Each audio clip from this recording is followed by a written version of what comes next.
The year was 2057, beneath a cold and graying sky, where coastal winds of Great Yarmouth made the lonely seagulls cry. Upon the waste by Barnard Bridge, the heavy builders came to toil, to dig foundations deep and low into the dark, forgotten soil. The excavators tore the earth, the steady metal engines roared, until a giant shovel struck a hidden shape beneath the board. The foreman, Maxwell Moore, walked up, a stubborn man of heavy stride. He looked down at the muddy trench and saw the thing they tried to hide. It was a box of heavy stone, the exact size of a human bed, and buried deep for centuries among the unremembered dead. Upon the lid was written out a verse in ancient Latin tongue, a script from days before the town, when all the world was wild and young.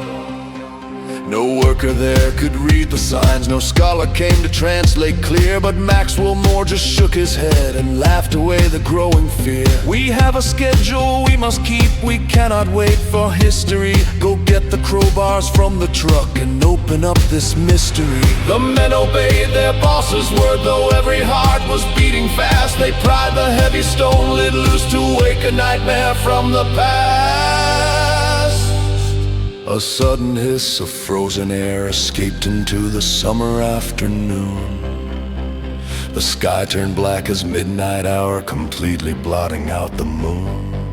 At first the box appeared quite bare, with nothing but a breath of dust. But then the coastal wind blew hard, a wild and fierce erratic gust. The chaos started in a flash across the streets of Great Yarmouth, a wave of madness spreading out from further north to down the south.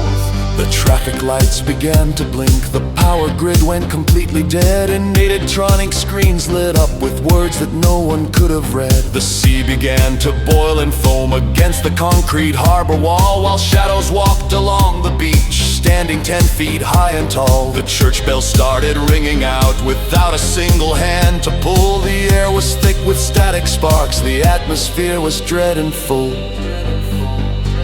The statues in the public park stepped off their pedestals of stone, and through the empty marketplace a low and terrifying moan. The seagulls fell down from the sky, then rose again with burning eyes, as Maxwell Moore stood by the trench and watched the twisted vapor rise. The workers scattered in the dark, they dropped their tools and ran away, but there was nowhere left to hide from what was waking on that day. The ancient box had held a curse, a power locked away for good, disturbed by careless modern hands that never truly understood. Now Great Yarmouth was plunged in fright, a town of terror and despair, with phantom shapes and howling winds that whipped through everyone's hair. The foreman realized too late the awful thing that he had done, as darkness swallowed up the coast and stole the light of every sun.